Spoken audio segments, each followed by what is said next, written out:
आज का जो हमारा लेक्चर है पोस्ट आरएन फर्स्ट सेमेस्टर और बीएसएन थर्ड सेमेस्टर का सब्जेक्ट फार्माकोलॉजी का यूनिट नंबर 2 इसके सेक्शन सी को आज हम डिस्कस करने जा रहे हैं जो कि हमारे साथ एंटीवायरल ड्रग्स है।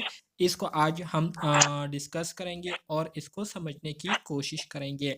जैसे कि इसके नाम से ही आपको जाहिर हो चुका होगा, काइंडली ये माइक म्यूट करें। इसके नाम से ही पता चल चुका होगा कि आज के ड्रग्स के बारे में हम जो बात कर रहे हैं तो ये हमारे साथ वो ड्रग्स है जो कि हम वायरसेस के अगेंस्ट यूज़ करते हैं। तो इसके ऑब्जेक्टिव आप स्टूडेंट के साथ मौजूद है जिसमें हम मंदरजज़ील टॉपिक्स पर डिटेल के साथ आज हम बात करेंगे।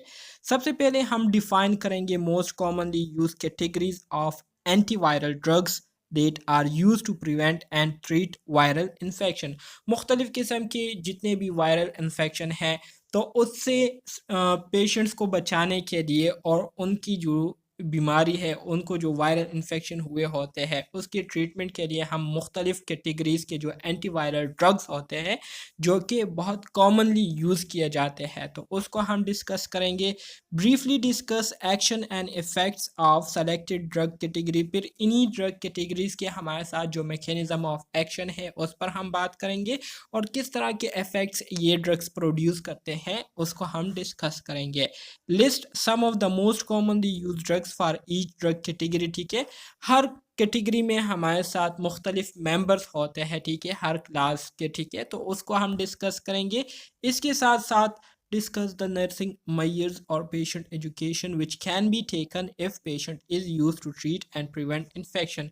जब पेशेंट को हम थेरेपी दे रहे होते हैं, ट्रीटमेंट दे रहे होते हैं तो इस दौरान नर्सेज के क्या रोल होते हैं, ठीक है, नर्सेज ने किन चीज़ों का ख्याल रखना होता है और इसी तरह से पेशेंट को किस तरह से वो एजुकेट करते हैं एंटीवायरल ड्रग्स के हवाले से, ठीक है, कि किस तरह से आप लोगों ने इसको यूज़ करना है। ये सारी चीज़ें आज के लेक्चर में हम डिस्कस करेंगे और इसको समझने की कोशिश करेंगे।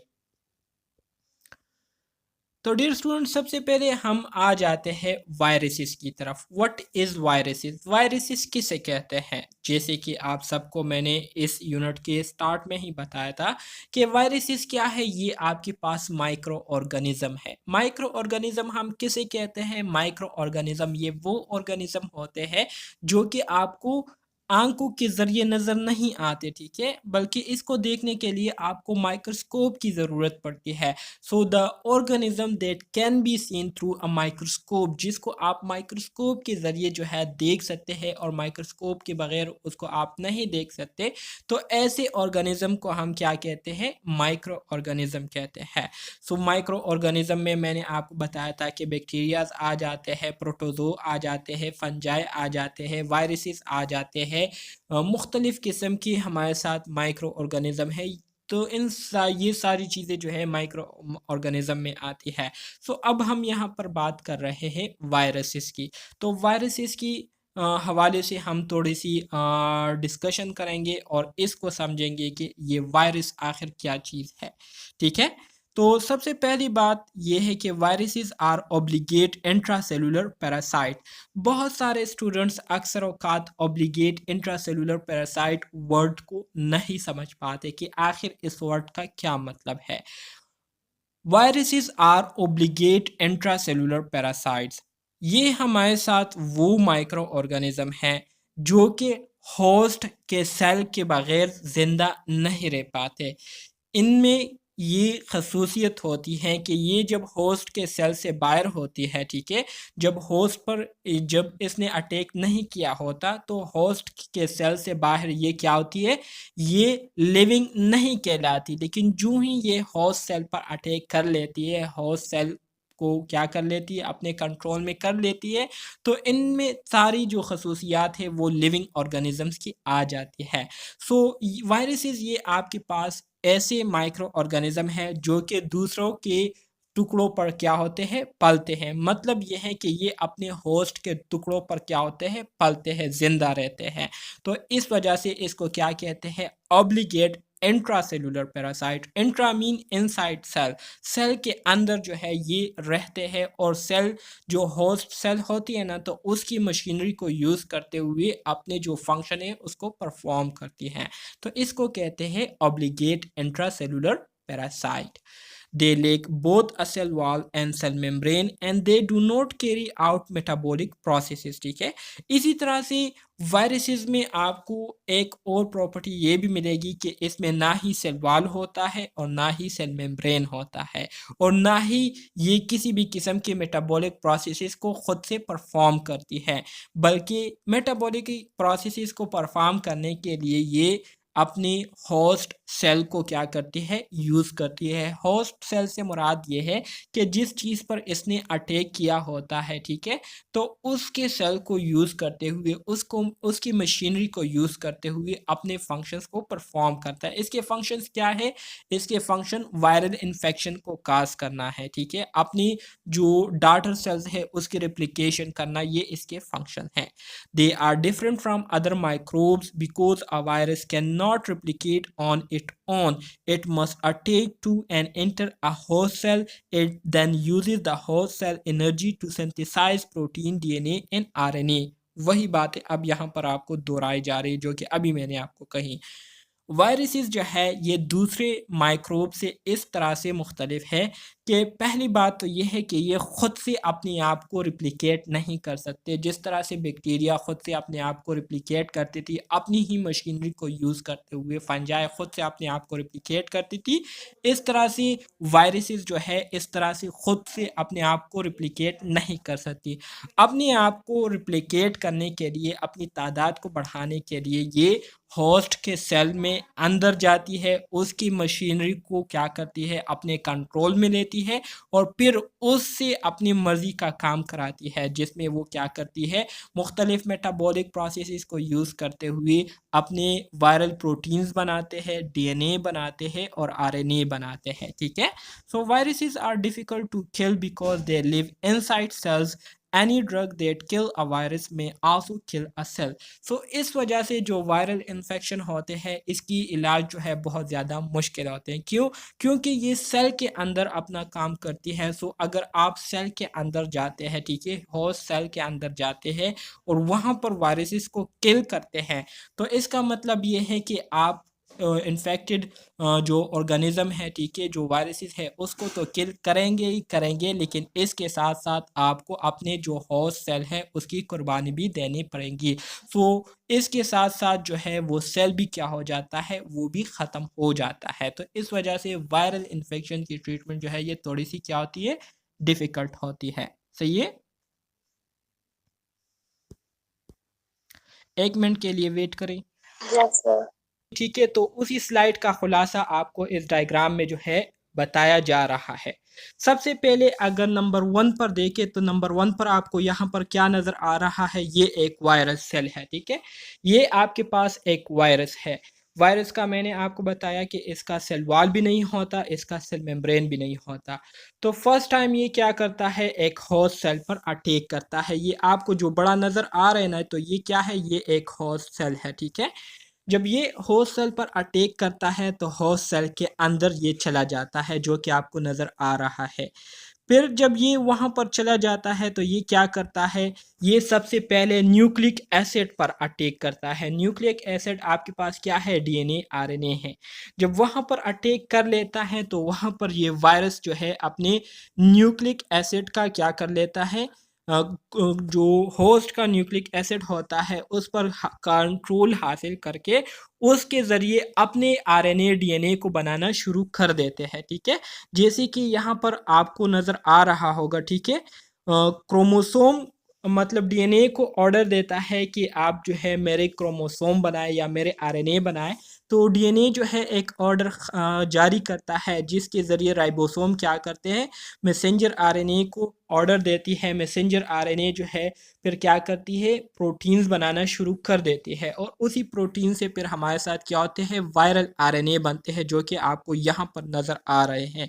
और इसी तरह से जब वायरल आरएनए बन जाते हैं तो उससे हमारे साथ फिर डॉटर वायरल सेल बनते हैं और फिर यही डॉटर वायरल सेल दूसरी तरफ होस्ट सेल से निकल जाते हैं और फिर इसके बाद दूसरे जो होस्ट सेल होते हैं उस पर ये क्या करता है, अटैक करता है और इसी तरह से ये पूरा प्रोसेस जो है कंटिन्यू रहता है और इसकी तादाद बढ़ती चली जाती है। तो इस तरह से वायरल इन्फेक्शन जो है काज हो जाती है। क्लियर हो गया?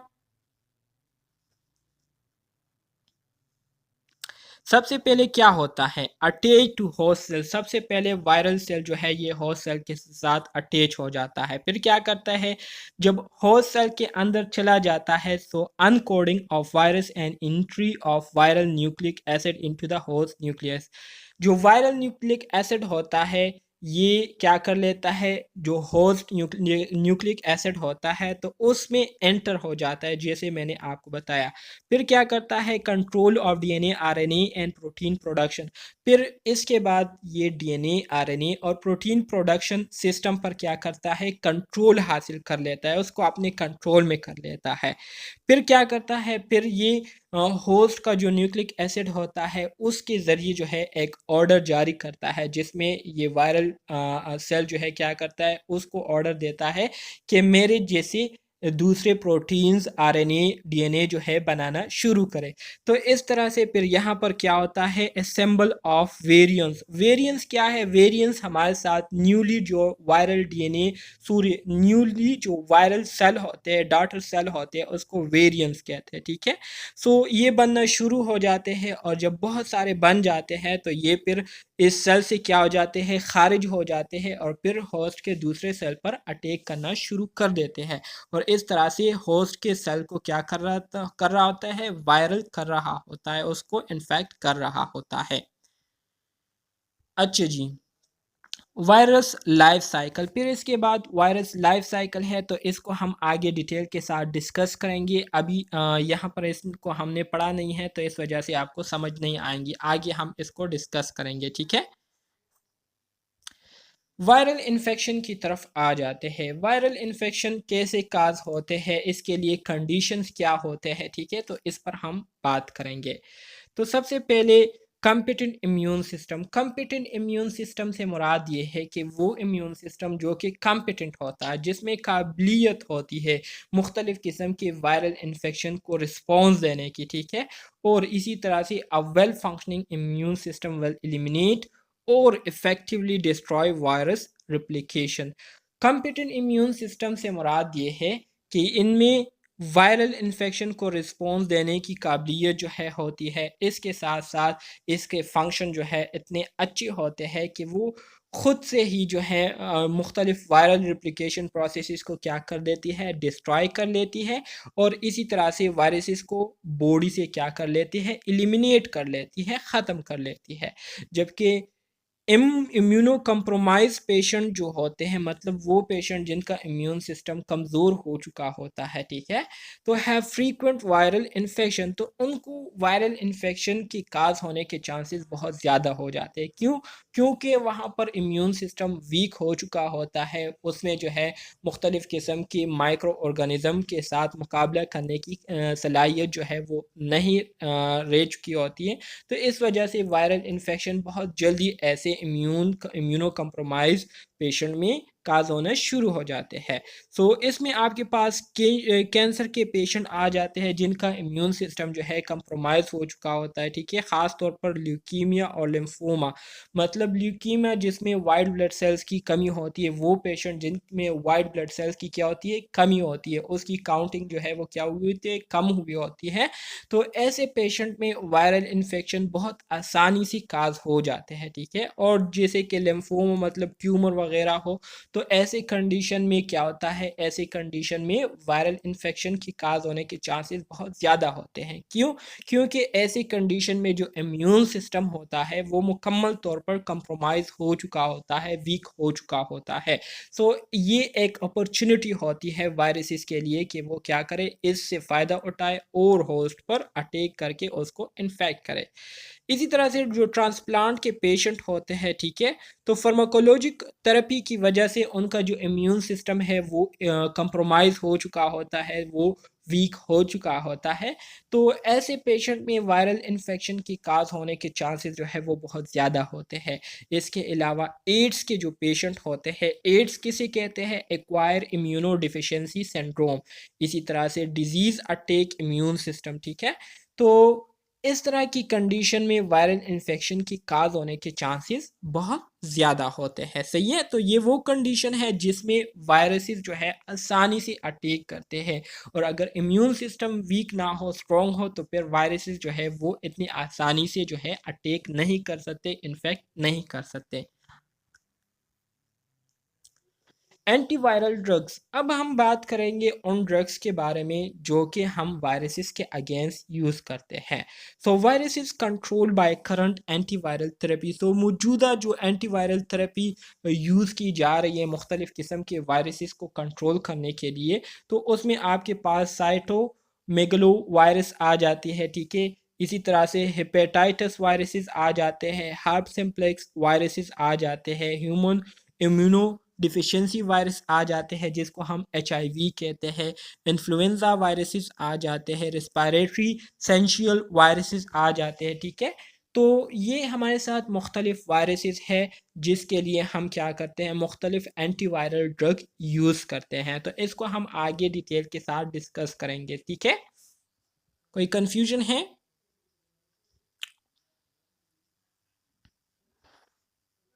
No sir. Okay, very good.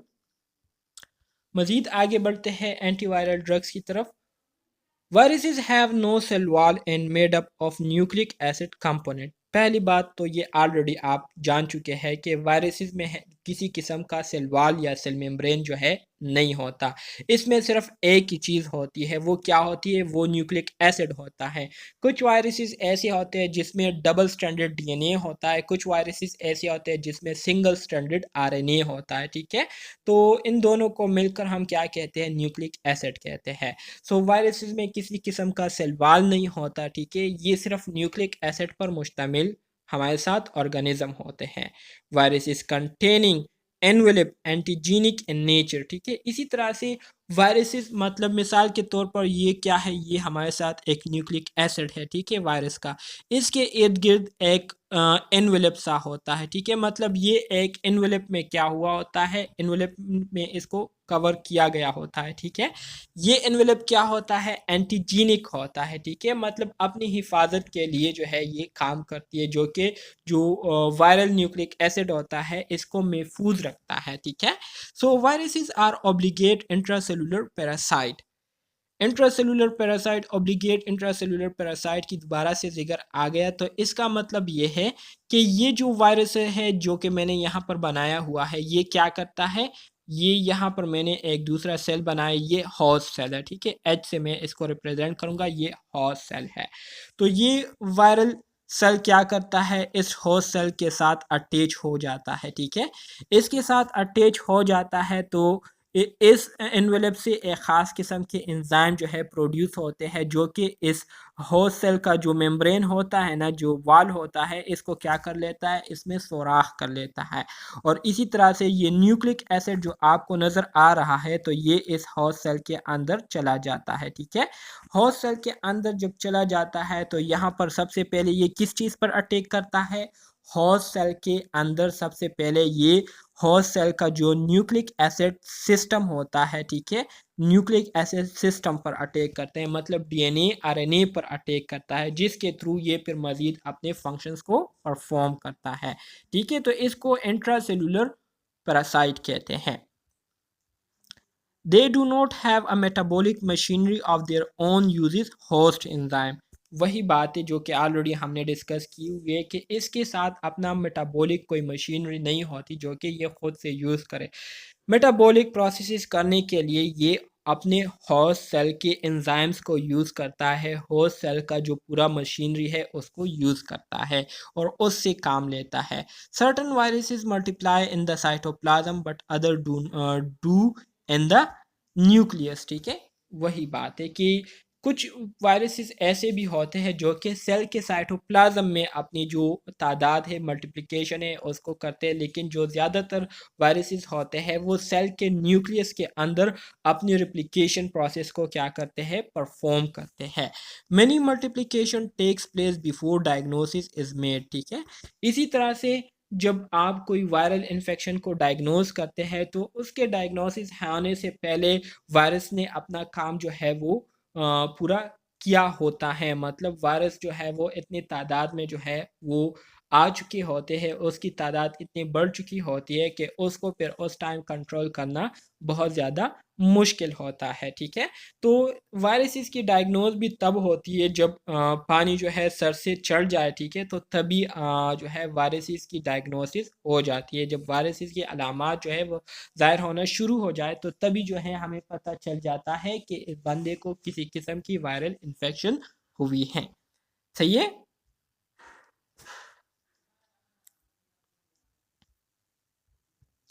अच्छा जी, ये आपको वायरस की प्रॉपर्टीज़ अभी यहाँ पर बताई जा रही थी, ठीक है। तो पहली प्रॉपर्टी तो ये थी कि वायरस का कोई सेल वॉल नहीं होता, ठीक है। इसमें सिर्फ न्यूक्लिक एसिड होता है और उस न्यूक्लिक एसिड के इर्द गिर्द एक एनवेलप होता है, एक मेम्ब्रेन लाइक स्ट्रक्चर होता है, ठीक है। बाउंड्री होती है, वॉल लाइक स्ट्रक्चर होती है। इसी तरह से मज़ीद आगे बढ़ते हैं। At this late symptomatic stage of viral infection, administration of drugs that block viral replication has limited effectiveness। ज़ाहिरी बात है, जब एक बीमारी सेवियर हो जाती है, अपनी आखिरी स्टेज तक पहुंच जाती है, तो फिर उसको कंट्रोल करना बहुत ज़्यादा मुश्किल हो जाता है। तो ऐसी कंडीशन में जब हम पेशेंट को एंटीवायरल ड्रग्स देते हैं, ठीक है, तो ये एंटीवायरल ड्रग्स जो है वायरसेस की जो रिप्लिकेशन प्रोसेस है उसको कुछ हद तक जो है डिक्रीज़ कर लेती है, लेकिन मुकम्मल तौर पर उसको स्टॉप नहीं कर पाती। क्यों? क्योंकि वायरसेस जो है वो बहुत ज़्यादा जो है उसकी तादाद बढ़ चुकी होती है और वो कंट्रोल से बाहर होती है। फिर इसके बाद हमारे साथ अगला टर्म आता है इंटरफेरोन्स का। Interferons are released by the host in response to viral invasion and act to prevent the replication of that particular viruses। Interferons जो है ये एक ख़ास तरह के क्या होते हैं, प्रोटीन्स होते हैं, ठीक है, जो कि होस्ट क्या करता है, इसको रिलीज़ करता है। ख़ास तरह की प्रोटीन्स आप इसको कह सकते हैं या ख़ास तरह के एंजाइम आप इसको कह सकते हैं। ये तभी रिलीज़ होते हैं जब कोई वायरल सेल्स जो है वो हमारे बॉडी में अटैक करता है, ठीक है, सेल पर अटैक करता है। तो इस कंडीशन में हमारा जो होस्ट सेल होते हैं वो ख़ास तरह के एंजाइम को प्रोड्यूस करता है और उसको रिलीज़ करता है, जिसको हम इंटरफेरोन्स कहते हैं। ये इंटरफेरोन्स क्या करते हैं, ये इंटरफेरोन्स हमारे पूरी बॉडी में फैल जाते हैं और हमारा जो इम्यून सिस्टम है उसको क्या करता है, उसको ख़बरदार करता है कि हमारे बॉडी के किसी पार्ट में वायरल सेल जो है वो आ चुका है और आप तमाम वाइट ब्लड सेल जो है वहाँ पर उस जगह जो है पहुँचे। तो इन इंटरफेरोन्स का काम ये होता है कि ये हमारे जो इम्यून सिस्टम है उसको ख़बरदार करती है कि बाहर से कोई चीज़ आई हुई है और उसको ख़त्म करना है। तो जब ये रिलीज़ हो जाते हैं हमारा इम्यून सिस्टम एक्टिवेट हो जाता है और इसी तरह से जितने भी वाइट ब्लड सेल्स होते हैं, एंटीबॉडीज़ होते हैं, वो अपनी जगह से उस ख़ास जगह की तरफ रवाना हो जाते हैं जहाँ पर वायरस ने अटैक किया होता है। और इसी तरह से जब वहाँ पहुँच जाते हैं तो वो सेल फिर क्या करते हैं, वो एंटीबायोटिक्स जो है वो फिर क्या करते हैं, वो फिर उस रेप्लिकेशन प्रोसेस को किसी तरह से रोकने की कोशिश करते हैं। Some interferons are now be genetically engineered to treat particular viral infection. इसी तरह से कुछ ऐसे इंटरफेरोन्स है जिसको जेनेटिकली जो है मतलब लेबॉर्ट्रीज में जो है उसको तैयार किया जाता है मुख्तलिफ़ किस्म के वायरल इन्फेक्शन से पेशेंट्स को बचाने के लिए और मुख्तलिफ़ किस्म के जो वायरल इन्फेक्शन है उसको ट्रीट करने के लिए, ठीक है। तो इंटरफेरोन्स की समझ आ गई कि इंटरफेरोन्स का काम क्या होता है। जी सर, आगे। ये सर। अच्छा सर इंटरफेरोन हेपेटाइटिस सी में, कैंसर में, लिम्फोमा में भी दिया जाता है। बिल्कुल, बिल्कुल। अभी ये हमने बात की ना कि कुछ इंटरफेरॉन जो है हम जेनेटिकली इंजीनियर्ड मतलब लेबॉरेटरीज़ में उसको तैयार करते हैं मुख्तलिफ वायरसेस के पार्ट से और उसको फिर हम मुख्तलिफ वायरल इन्फेक्शन के लिए यूज़ करते हैं। तो आपने जो बताया तो बिल्कुल ठीक बताया और बिल्कुल यही बात यहाँ पर भी मेंशन की गई है, ठीक है? जी सर। सर यहाँ तो ये लिखा हुआ है ना कि होस्ट से वो रिलीज होता है। हाँ ना, तो होस्ट से रिलीज़ होता वो है ना, नेचुरली होस्ट होता है कौन ना? है? होस्ट हम हैं ना, जब ओके। वायरस सेल हम पर अटैक करता है, तो हमारे बॉडी जो है ये क्या है? होस्ट है, हमारे बॉडी सेल्स क्या है? होस्ट है, ठीक है? और वायरस जो है ये हमारे साथ क्या होता है? ये गेस्ट के तौर पर काम करती है, जब ये हमारे बॉडी में आता है तो मेहमान की तरह आता है, ठीक है? लेकिन 2-3 दिन गुज़ारने के बाद 2-3 घंटे गुज़ारने के बाद ये जो है क्या हो जाता है दुश्मन हमारा बन जाता है और हमारे सेल्स पर जो है वो कब्जा कर लेता है, ठीक है? तो ये होस्ट सेल क्या करते हैं, ये इंटरफेरोन्स को रिलीज़ करता है और हमारे इम्यून सिस्टम को ख़बरदार करता है कि बाहर से कोई चीज़ आई हुई है और वो हमें नुकसान पहुंचा रही है। तो हमारा इम्यून सिस्टम एक्टिवेट हो जाता है और तमाम जितने भी एंटीबॉडीज़ होते हैं उस टारगेट जगह की तरफ बढ़ना शुरू हो जाते हैं और उस वायरल सेल को क्या करते हैं, ख़त्म करने की कोशिश करते हैं, जिसके नतीजे में फिर इन्फ्लेमेशन होती है, ठीक है?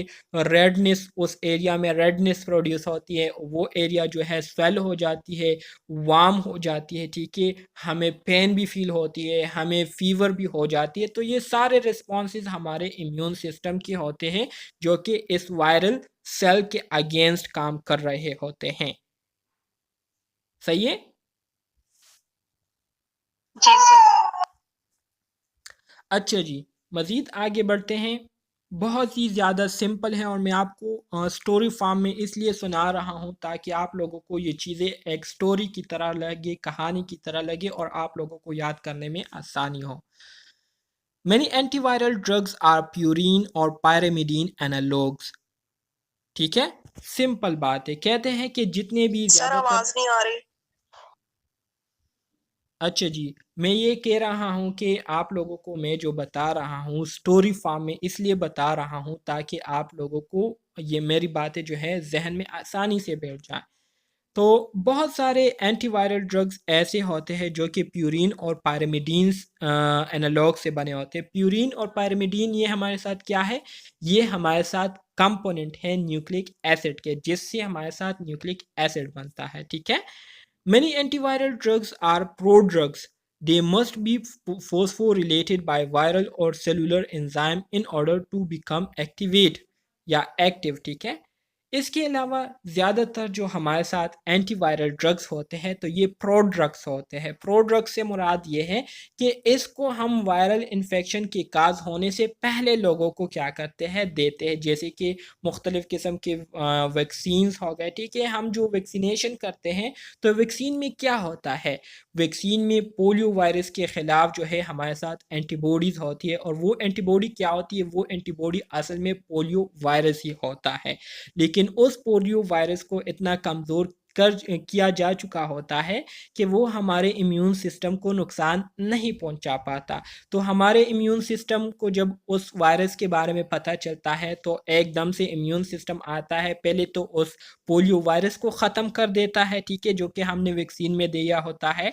उसके साथ-साथ हमारा इम्यून सिस्टम जो है उस पोलियो वायरस की कॉपी बनाना शुरू कर देता है। उसके जो है एंटीबॉडीज़ बनाना शुरू कर देता है, ताकि अगर फ्यूचर में फिर इस तरह का कोई ऑर्गेनिज़्म हमारे बॉडी के अंदर आए, तो इसके ख़िलाफ़ जो है हम इन्हीं के सेल को यूज़ करें और इन्हीं के सेल के ज़रिए ही में इन पोलियो वायरसेस को क्या किया जाए, ख़त्म कर दिया जाए। तो इस तरह से वैक्सीनेशन जो है काम करती है और वैक्सीन जो है ये काम करती है, ठीक है? तो मुख्तलिफ़ किस्म की वायरल इन्फेक्शन से बचाने के लिए लोगों को हम क्या करते हैं, ये एंटीवायरल ड्रग पहले से देते हैं। तो इस वजह से इसको क्या कहते हैं, प्रो ड्रग्स कहते हैं, ठीक है? Antiviral agents inhibits active replication so that viral growth resume after drug removal, ठीक है? सो एंटीवायरल एजेंट्स का काम क्या होता है? इनका सबसे पहला और सबसे इम्पोर्टेंट काम ये होता है कि ये वायरल का जो रिप्लिकेशन प्रोसेस है उसको क्या करता है, उसको स्टॉप करता है, ताकि ये अपनी जो तादाद है उसको बढ़ा ना पाए, उसको इंक्रीज ना कर सके। ठीक है, तो जब हम एंटीवायरल एजेंट देते हैं तो इससे जो रिप्लिकेशन प्रोसेस होता है वो स्टॉप हो जाता है, और इसी तरह से जो ग्रोथ है वो क्या हो जाती है, स्टॉप हो जाती है। लेकिन अगर हम एंटीवायरल एजेंट को दोबारा से क्या करें, छोड़ दे, वो देना छोड़ दे, तो इस तरह से ड्रग को रिमूव करने की वजह से जो ग्रोथ प्रोसेस होता है वायरसेस का वो दोबारा से शुरू हो जाता है। सो एंटीवायरल ड्रग आपने उस वक्त तक जो है नहीं छोड़नी है जब तक वो वायरस जो है मुकम्मल तौर पर बॉडी से एलिमिनेट ना हो जाए, बॉडी से ख़त्म ना हो जाए। तो इस तरह से जो है एंटीवायरल ड्रग्स क्या करते हैं, काम करते हैं, अपने फंक्शंस को परफॉर्म करते हैं। इसमें कोई कंफ्यूजन है? No sir.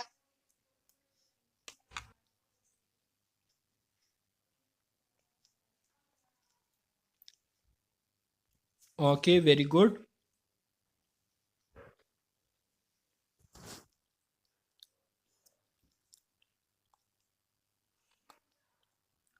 मजीद आगे बढ़ते हैं। Key characteristics of antiviral drugs. Antiviral drugs के जो बुनियादी खसूसियात है उस पर अब हम बात करेंगे कि किस तरह से ये एंटीवायरल ड्रग्स जो है काम करते हैं। तो इसको गौर से सुने, बहुत ही ज़्यादा आसान है। Antiviral drugs able to enter the cell infected with virus. Antiviral drug जो होते हैं इनमें ये एबिलिटी होती है, ये खसूसियत होती है कि ये उन सेल्स के अंदर क्या होती है, जाने की काबिलियत रखती है जो कि वायरस की वजह से क्या हुए होते हैं, इन्फेक्टेड हुए होते हैं। और अभी हमने स्टार्ट में ही पढ़ा था कि जब हम एंटीवायरल ड्रग्स देते हैं तो एंटीवायरल ड्रग्स देने से हमारे साथ वो होस्ट सेल्स भी क्या हो जाते हैं, ख़त्म हो जाते हैं, जो कि वायरस की वजह से इन्फेक्ट हो चुके होते हैं। ठीक है, सो एंटीवायरल ड्रग में ये एबिलिटी होती है कि ये उस इन्फेक्टेड सेल्स के अंदर एंटर होकर क्या करती है, वायरस को ख़त्म करने की काबिलियत रखती है।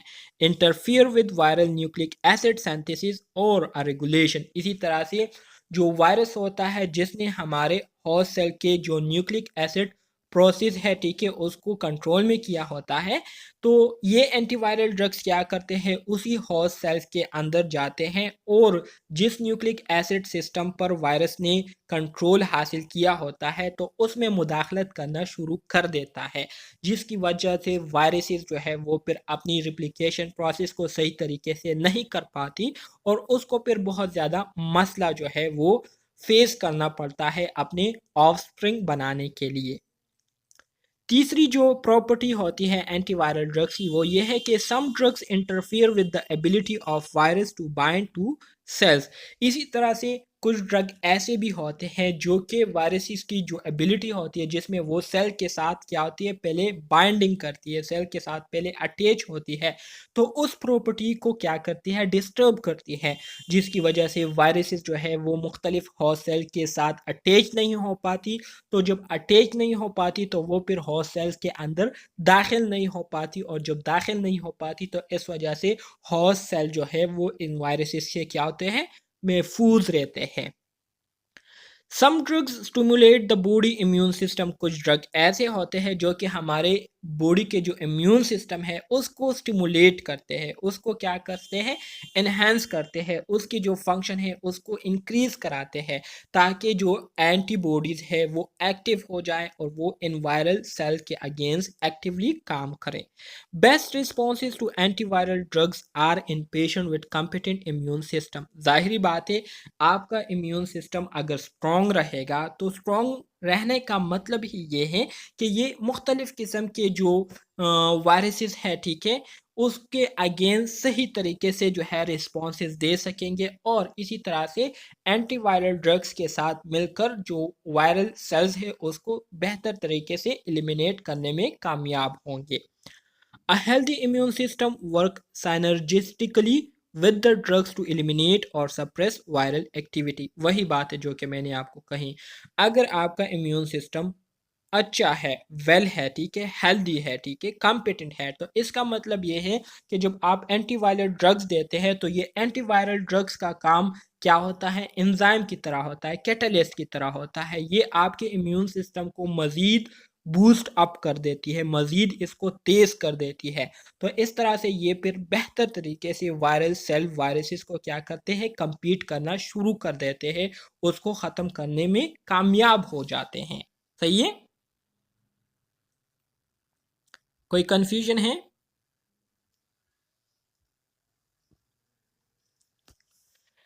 अच्छा जी, ये आपके पास एक पूरा साइकिल है, ठीक है, जो कि आपको दिया गया है, जिसमें एंटीवायरल ड्रग क्या करती है, काम करती है कि कैसे एंटीवायरल ड्रग जो है वायरस के जो फंक्शन होते हैं उसको क्या करती है, डिस्टर्ब करती है।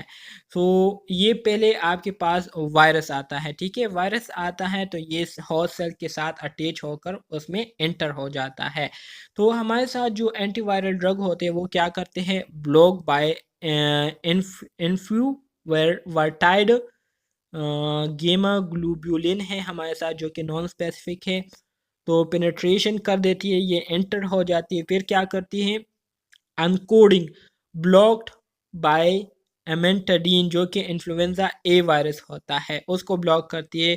फिर क्या होता है, अर्ली प्रोटीन सिंथेसिस जो प्रोसेस है उसको कौन ब्लॉक करता है, उसको ब्लॉक बाय फोमी वेरसन, ठीक है, जो कि हमारे साथ साइटोमेगली वायरस के अगेंस्ट काम करती है, ठीक है, साइटोमेगली वायरस के अगेंस्ट जो है ये बात करेंगे treatment of respiratory viral infection. वो रिस्पायरेटरी इन्फेक्शन जो कि मुख्तलिफ वायरसेस काज करती है, ठीक है, तो उन रिस्पायरेटरी वायरल इन्फेक्शन की ट्रीटमेंट हम कैसे करेंगे, किस तरह से उसके लिए हम मुख्तलिफ एंटीवायरल ड्रग यूज़ करेंगे, तो इसके बारे में अब हम बात करेंगे। So agent use for the treatment of infection cause by influenza A and B and respiratory syncytial viruses, ठीक है।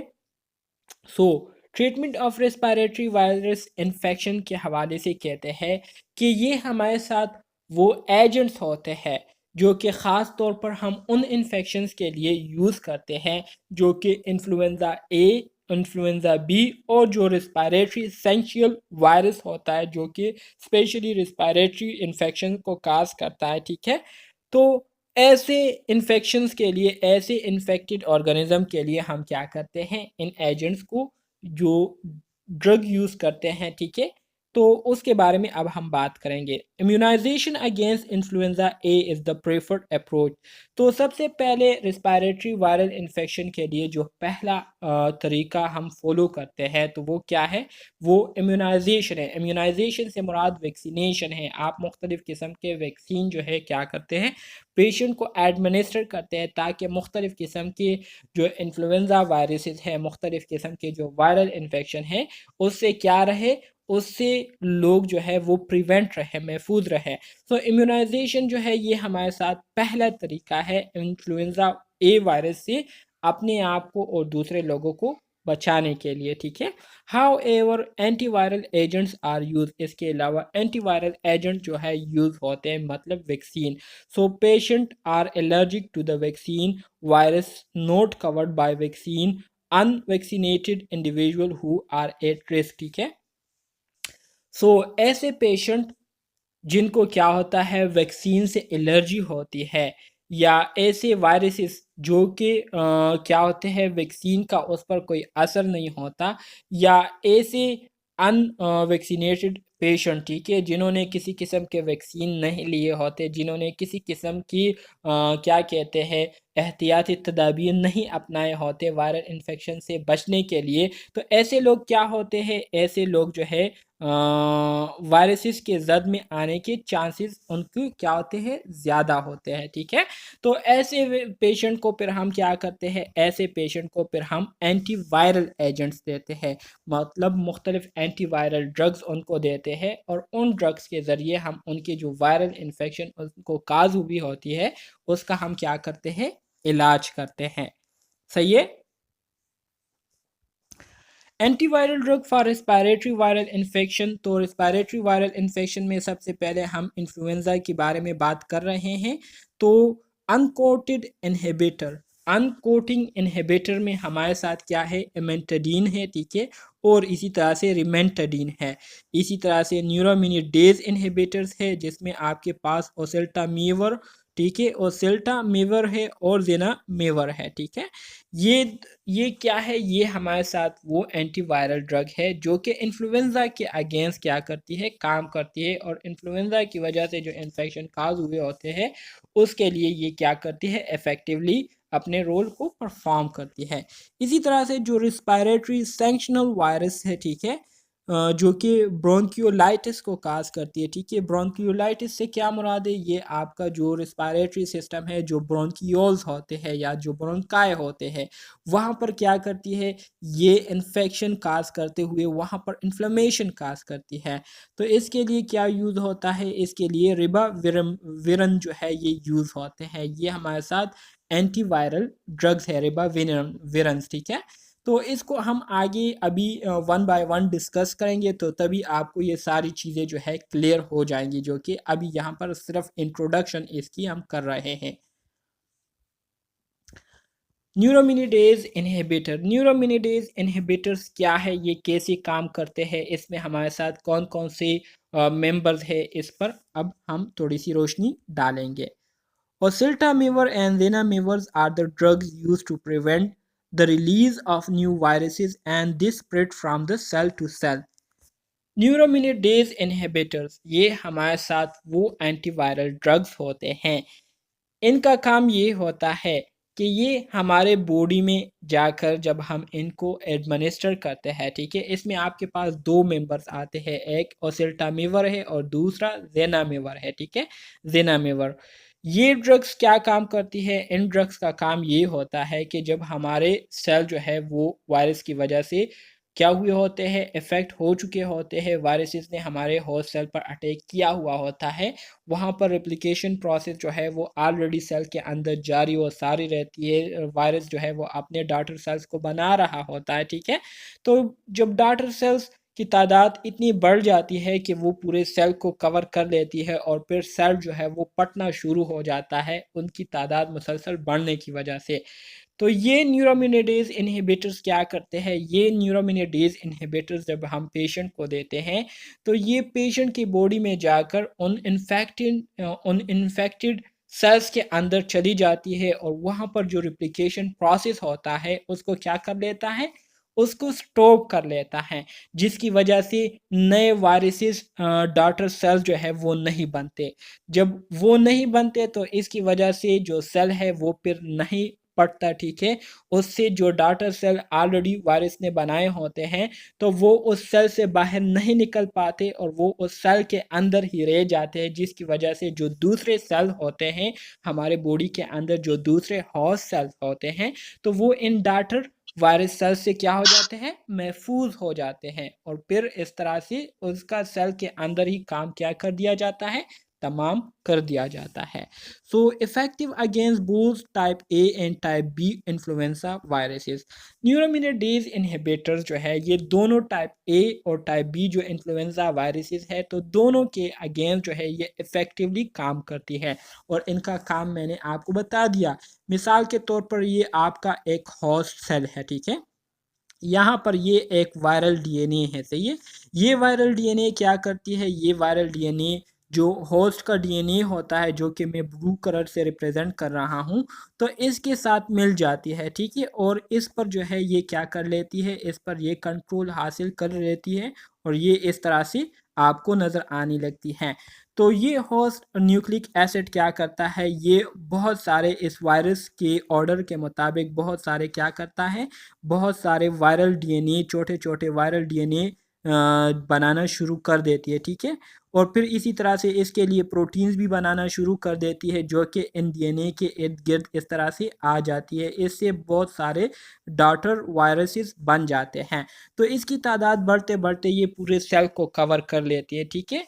तो ये न्यूरोमिनिडेज क्या करते हैं, ये आपके इस इन्फेक्टेड सेल के अंदर जाते हैं और यहाँ पर जो डीएनए होता है, ठीक है, इसके फंक्शन में मुदाखलत करना शुरू कर देती है, जिसकी वजह से मज़ीद जो वायरल डॉटर सेल्स होते हैं वो बनना स्टॉप हो जाते हैं और इस तरह से सेल जो है वो पटने से बच जाता है और इस तरह से ये जो डॉटर सेल्स होते हैं ये सेल से बाहर नहीं निकल पाते और यहाँ पर जो अनइफेक्टेड जो सेल होते हैं जिसको मैं ग्रीन लाइन से रिप्रेजेंट कर रहा हूँ तो ये महफूज हो जाते हैं, ठीक है, ये बच जाते हैं इस इन्फेक्टेड सेल्स की से, ठीक है। तो इस तरह से जो न्यूरोमिनोडेज है इस तरह से ये अपने फंक्शंस को परफॉर्म करती हैं। क्लियर है? सर दोबारा समराइज कीजिएगा प्लीज। देखिए इंतहाई सिंपल है। मैंने आपको कहा कि ये न्यूरोमिनोडेज जो होते हैं ये इन्फेक्टेड सेल्स के अंदर चले जाते हैं, वहाँ पर जो वायरल डीएनए होता है, ठीक है, उसको स्टॉप कर लेता है जिसकी वजह से वो अपनी डॉटर सेल्स को नहीं बना पाते। इस तरह से जब डॉटर सेल नहीं बनते तो फिर ज़ाहिरी बात है सेल के अंदर जो डॉटर सेल होते हैं वायरस के, ठीक है, तो वो फिर सेल से बाहर नहीं निकल पाते। जब सेल से बाहर नहीं निकल पाते तो इससे जो दूसरे हेल्दी सेल्स होते हैं वो क्या हो जाते हैं, महफूज रह जाते हैं। तो इस तरह से न्यूरोमिनोडेज इनहिबिटर जो है अपने काम को परफॉर्म करती हैं। इसी तरह से they do not interfere with the immune response to influenza A vaccine, ठीक है। और इसी तरह से इन्फ्लुएंजा ए वैक्सीन के अगेंस्ट जो है ये इम्यून रिस्पॉन्सेज में किसी किस्म की इंटरफेरेंस नहीं करते। न्यूरोमिनोडेज इनहिबिटर की बात हो रही है। Administer prior to exposure or within the 24 hours to 48 hours after the onset of infection can produce the intensity and duration of symptoms, ठीक है। इसी तरह से जो न्यूरोमिनोडेज इनहिबिटर होते हैं तो इसको पेशेंट जब इस तरह के जो इन्फेक्शन होते हैं तो इसको एक्सपोज होने से पहले जो है हम क्या करेंगे, ये न्यूरोमिनोडेज इनहिबिटर हम देंगे, ठीक है। मतलब जो ओसेल्टामेवर और जिनामेवर ड्रग्स है इसको हम इन्फेक्शन के काज होने से पहले देंगे या अगर काज हो जाए तो पहले 24 से लेकर 48 घंटे के अंदर अंदर जो है हमने क्या करना है, देना है, ठीक है, पेशेंट को। तो तभी ये क्या होंगे, इफ़ेक्टिव होंगे, ठीक है। क्योंकि अगर एक बार डॉटर सेल जो इन्फेक्टेड सेल है उससे बाहर निकल गए तो ये फिर मज़ीद बहुत सारे होस्ट सेल को क्या करेंगे, इफ़ेक्ट करेंगे और वो मज़ीद डॉटर सेल को बनाते हुए मज़ीद ये बढ़ते चले जाएंगे। तो फिर इसको कंट्रोल करना बहुत ज़्यादा मुश्किल हो जाता है। मैकेनिज़्म ऑफ एक्शन की अगर हम बात करें तो ऑलरेडी मैंने सारा वाक़या आपको बता दिया, वही बातें आपको यहाँ पर आप मेंशन की होंगी। मैकेनिज़्म ऑफ एक्शन में कहते हैं कि influenza virus employ a specific neuraminidase that is inserted into the host cell membrane for the purpose of releasing newly form variants. These drugs inhibit the neuraminidase enzyme activities, ठीक है। Mechanism of action इसका ये होता है कि जब influenza virus host cell पर attack करता है तो होस्ट सेल के अंदर जाने के बाद ये क्या करता है, ये ख़ास किस्म के एंजाइम को प्रोड्यूस करता है, ठीक है, रिलीज़ करता है, जिसको हम न्यूरोमिनोडेज एंजाइम कहते हैं। तो ये न्यूरोमिनोडेज एंजाइम जो है होस्ट का जो सेल मेम्ब्रेन होता है उसके अंदर चला जाता है और वहाँ पर जो न्यूली फॉर्म डॉटर सेल बने होते हैं वायरसेस के, ठीक है, तो उसको रिलीज़ करना शुरू कर देता है। तो हम जो ड्रग्स देते हैं, ठीक है, जो ओसेल्टामेवर और जिनामेवर ड्रग्स हम देते हैं तो इनका काम क्या होता है, इनका काम ये होता है कि ये क्या करता है, न्यूरोमिनोडेज एंजाइम को रोकता है ताकि ये जो डॉटर सेल है इसको इन्फेक्टेड सेल से बाहर ना निकाल सके, ठीक है। इन एंजाइम का काम क्या होता है, न्यूरोमिनोडेज एंजाइम का काम ये होता है कि ये जो हमारे साथ डॉटर सेल्स होते हैं ना, मतलब इन्फेक्टेड सेल के अंदर जो छोटे छोटे डॉटर सेल्स होते हैं, ठीक है, तो इसके लिए रास्ता खोलते हैं, मतलब ये वाल जो है तोड़ते हैं। जब ये वाल टूट जाता है तो इस वाल के ज़रिए ये डॉटर सेल जो है बाहर निकलना शुरू हो जाते हैं और फिर दूसरे जो हेल्दी सेल होते हैं उसको इफ़ेक्ट करना शुरू कर देते हैं।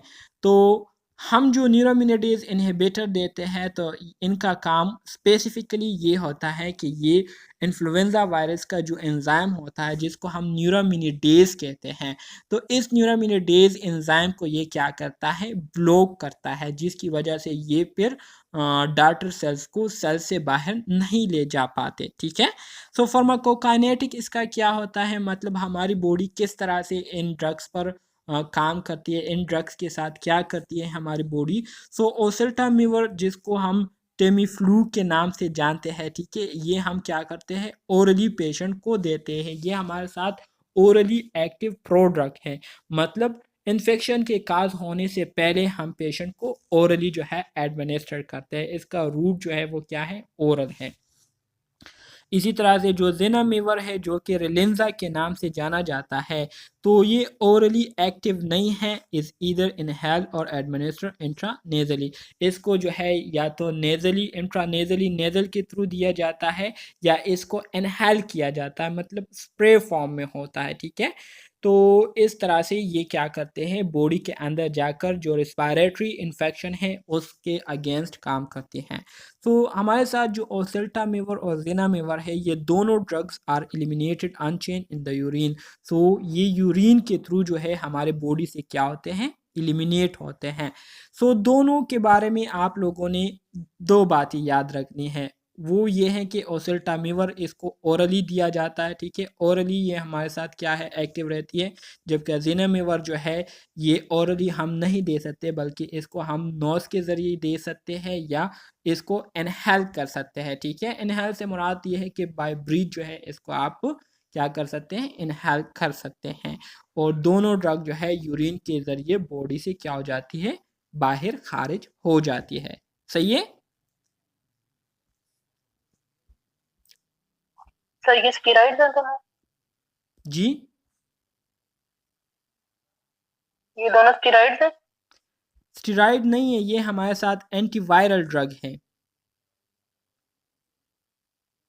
सर हमें जब ये अपर रिस्पायरेटरी या कुछ ये वायरल इन्फेक्शन होता है, सर हम डायरेक्ट तो नहीं मेडिसिन स्टार्ट करते, हम 2-3 दिन वेट करते हैं। नहीं इधर तो नहीं, ये लिखा डायरेक्ट हुआ है डायरेक्ट 24 कोई भी स्टार्ट नहीं करनी है। अगर आपको याद हो तो हम जो इंट्रोडक्टरी क्लासेस ले रहे थे, तो उसमें मैंने आपको प्रिंसिपल ऑफ फार्माको थोड़ा भी प्रिंसिपल ऑफ ड्रग एडमिनिस्ट्रेशन है, वो यही है कि सबसे पहले आपने ऑर्गेनिज्म को आइडेंटिफाई करना होता है कि किस ऑर्गेनिज्म की वजह से इन्फेक्शन काज हुई है। फिर उसकी रूट ऑफ एंट्रेंस को मालूम करना है कि किस रूट के ज़रिए ये ऑर्गेनिज्म जो है होस्ट सेल में गई हुई है, ठीक है। ओरली गई है, रिस्पायरेटरी सिस्टम के ज़रिए गई है, गैस्ट्रो इंटेस्टिनल सिस्टम के ज़रिए गई है, या स्किन के ज़रिए गई है। फिर इसके बाद हम जो ड्रग सेंसिटिविटी है उसको चेक करते हैं कि कौन से ड्रग जो है इफ़ेक्टिवली इस इन्फेक्शन के अगेंस्ट काम कर सकती हैं। फिर पेशेंट फैक्टर्स को देखते हैं, ठीक है। तो बहुत सारी चीज़ें इसमें आ जाती है। तो आपकी बात बिल्कुल ठीक है कि हम डायरेक्टली इसको नहीं देते, ठीक है। लेकिन असल में ये हमारे साथ एंटीवायरल ड्रग्स है। एंटीवायरल ड्रग मोस्ट कॉमनली हम क्या करते हैं, इन्फेक्शन के होने से पहले हम पेशेंट को देते हैं in the form of vaccination, in the form of मुख्तलिफ़ किस्म के हमारे साथ जो टीके वगैरह होते हैं, ठीक है।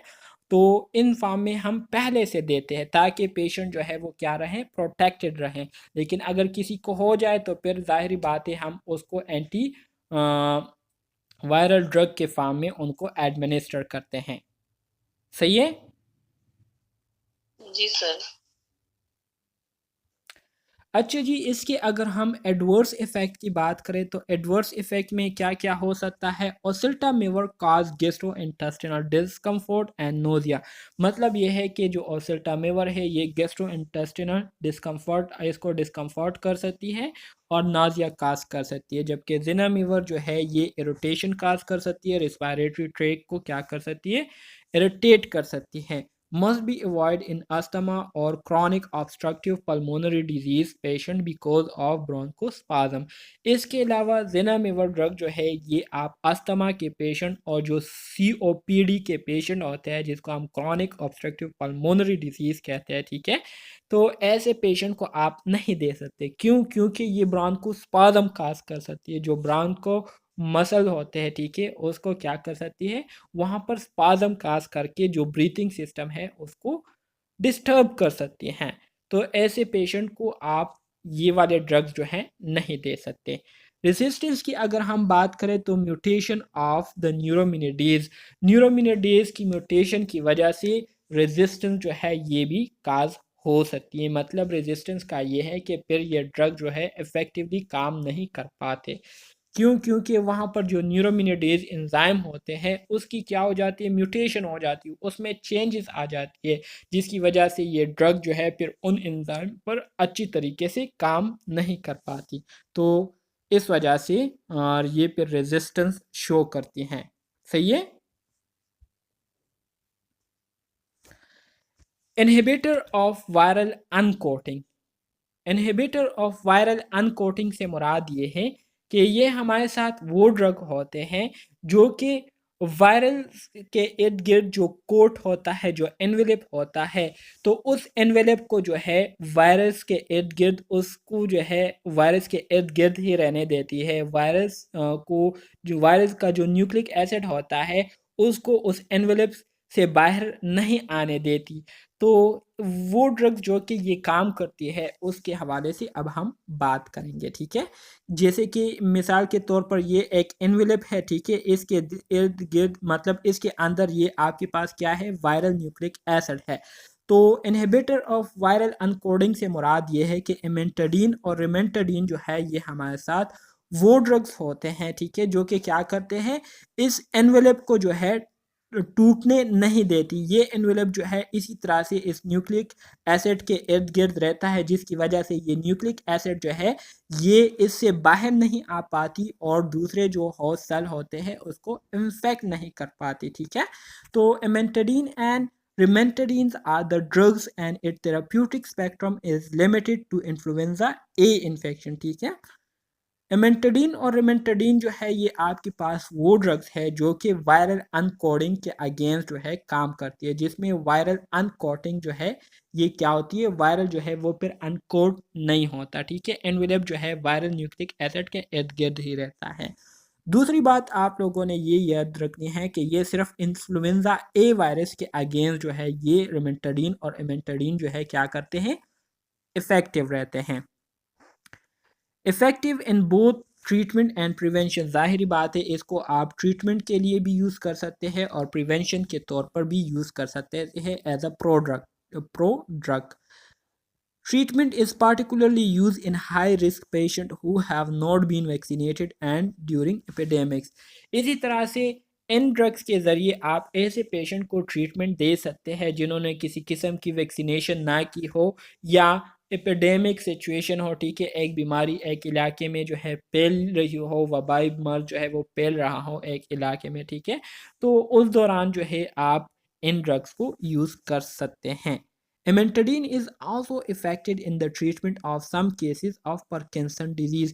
इसी तरह से इमेंटाडीन जो ड्रग है, ठीक है, इसको आप कुछ हद तक पार्किंसन डिजीज़ के अगेंस्ट या उसके ट्रीटमेंट के लिए भी आप यूज़ कर सकते हैं।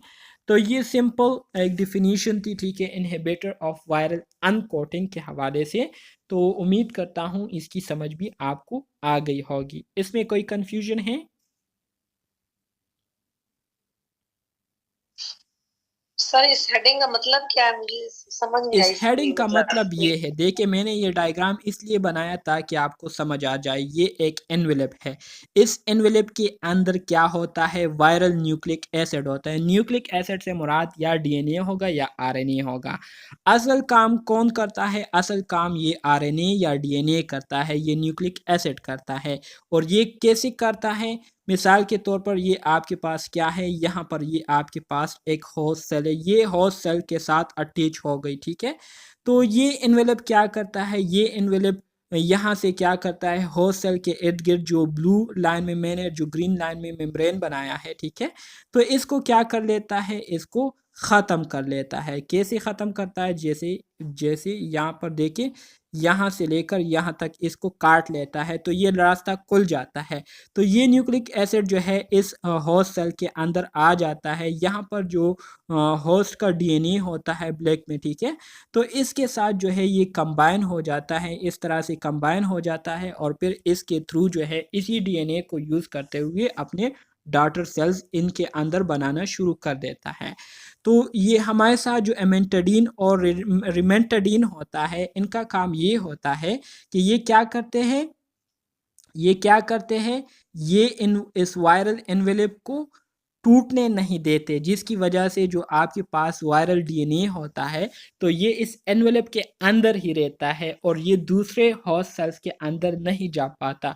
तो इसके अंदर ये जो है बिल्कुल कैद होकर जो है रह जाती है, ठीक है। तो इस तरह से जो होस्ट सेल होते हैं इससे महफूज रहते हैं। अब समझ आ गई? जी सर, थैंक यू। ओके, जी मजीद सर। आगे बढ़ते हैं मैकेनिज्म ऑफ एक्शन की तरफ। The primary mechanism is to block the viral membrane matrix protein M2 which function as a channel for hydrogen ion। वही बात है जो कि अभी मैंने आपको बताई। पहला काम इनका ये होता है कि ये वायरल मेम्ब्रेन मैट्रिक्स प्रोटीन्स को क्या करता है, उसको ब्लॉक करता है। जिनका काम क्या होता है, जिनका काम एक चैनल की तरह होता है। चैनल से मुराद एक रास्ते का काम देती है, किस चीज़ के लिए, हाइड्रोजन आयन के लिए, जिसके थ्रू हाइड्रोजन आयन आते जाते रहते हैं। This channel is required for the fusion of viral membrane with the cell membrane. वही बात है जो कि मैंने आपको डायग्राम में बनाई कि जो वायरल मेम्ब्रेन होता है, ठीक है, ये क्या करता है, ये वायरल मेम्ब्रेन जो है होस्ट का जो मिल जाता है, ठीक है।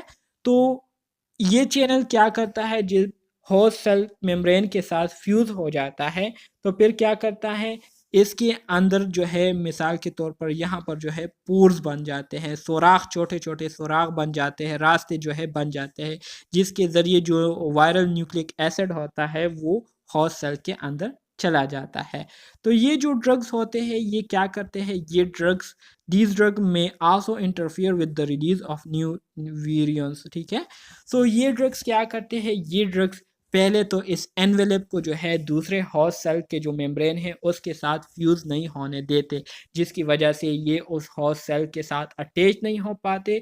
दूसरा ये है कि अगर मिसाल के तौर पर अटैच हो भी जाए तो ये ड्रग्स क्या करते हैं, ये ड्रग्स वायरल जो डॉटर सेल्स होते हैं उसको इन्फेक्टेड सेल से बाहर नहीं आने देते। तो इस वजह से ये वायरल सेल जो है ये महदूद होकर रह जाता है और वायरस मजीद फैलने से बच जाता है।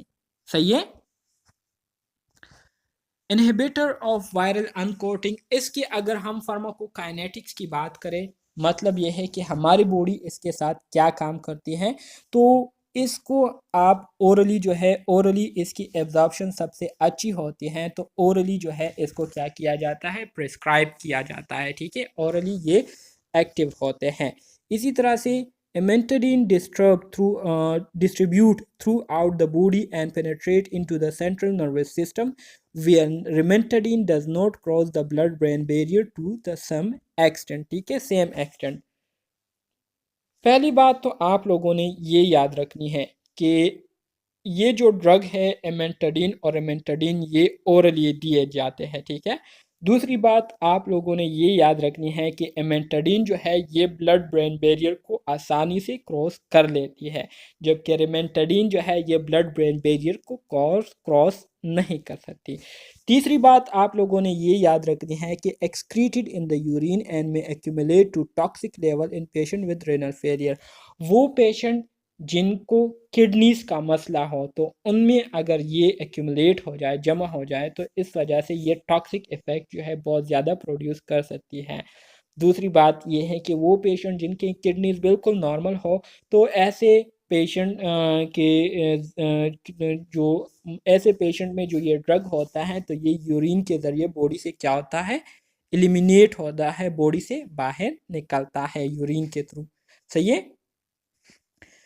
एडवर्स इफ़ेक्ट्स की अगर हम बात करें तो इमेंटाडीन साइड इफ़ेक्ट इंक्लूड ये हेलुसिनेशन को काज कर सकती है। हेलुसिनेशन का मैंने आपको बताया था कि false sensory perception without external stimuli, बग़ैर किसी एक्सटर्नल स्टिमुलाई के पेशेंट को क्या हो रही होती है, सेंसरी परसेप्शन आ रही होती है। मिसाल के तौर पर अक्सर औकात आपने देखा होगा कि कुछ लोग पेशेंट्स ऐसे होते हैं साइकेट्रिक वार्ड में जो कि बार बार कहते हैं कि हमें आवाज़ें सुनाई दे रही है, ठीक है, या मेरे सामने से इस बंदे को हटाओ, आवाज़ें कोई भी चीज़ नहीं होती, कोई भी बंदा उनके साथ नहीं होता, लेकिन उनको वो दिखाई दे रहा होता है कि हमें ये दिखाई दे रहा है, ठीक है? ये देखिए हमारे सामने बैठा हुआ है, या मुझे कोई बंदा जो है आवाज़ें दे रहा है, आवाज़ें जो है मैं सुन रहा हूँ, जो कि हकीकत से उसका दूर दूर तक वास्ता नहीं होता। तो इस कंडीशन को हेलुसिनेशन कहते हैं, ठीक है? इसी तरह से सीजर काज कर सकती है, रिनल इम्पेयरमेंट काज कर सकती है, और एपिलेप्सी जो है ये काज कर सकती है एडवर्स इफेक्ट में। Both drugs should be use with caution in pregnants and nursing mothers, ठीक है? सो वो पेशेंट जो कि क्या कर रहे होते हैं, लेक्टेटेड वोमेन होते हैं, मतलब दूध पिलाने वाली जो औरतें होती हैं, या जो प्रेग्नेंट वोमेन होती हैं, तो उनको जो है हम ये वाले ड्रग जो है बहुत ज़्यादा सोच समझकर, बहुत ज़्यादा एहतियात के साथ देते हैं, ठीक है?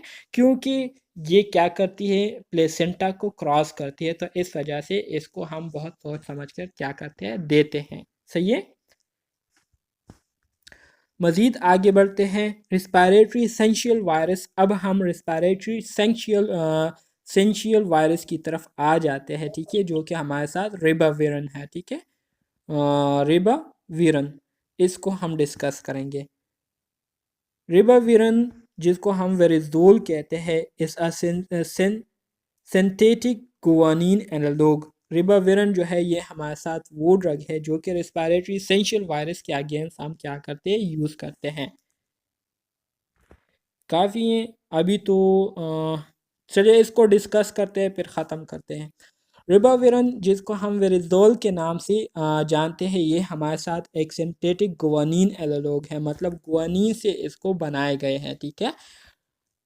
Ribavirin, also known as Tribivirin, is an antiviral medication used to treat respiratory syncytial virus infection, hepatitis C। इसको जो है हम हेपेटाइटिस सी के लिए भी यूज़ कर सकते हैं, और रिस्पायरेटरी सेंशियल वायरस इन्फेक्शन के अगेंस्ट भी इसको हम क्या करते हैं, यूज़ करते हैं, ठीक है?